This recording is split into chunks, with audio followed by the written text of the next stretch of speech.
Hi, my name is Akiva Goldman. I'm the director and founder of Goldman and Associates.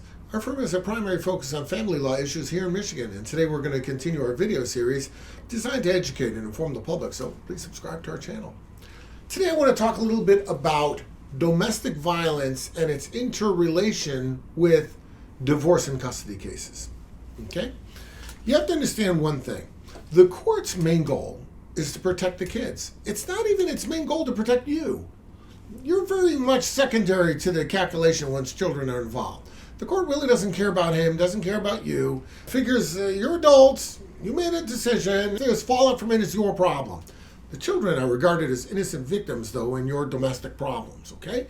So when there are issues of domestic violence, the court takes it very seriously, not so much because of the parties, so much as it is a function of protecting the kids. As a matter of fact, there's about a dozen factors that the court uses to determine what's in the best interest of the children when it's trying to determine custody.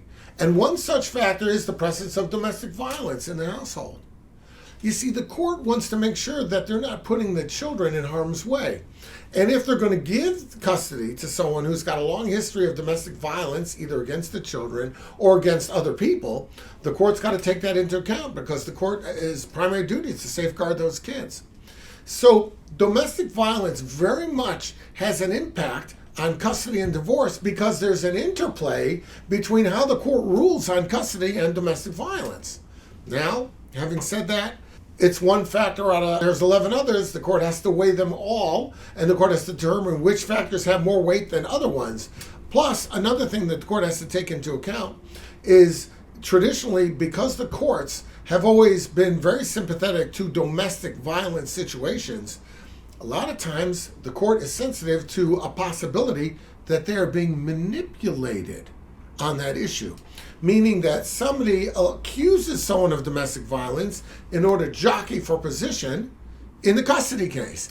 The moment the court senses that the domestic violence is bogus and it's all done for the purposes of getting a better position in the custody determination, that's the moment you just lost your case.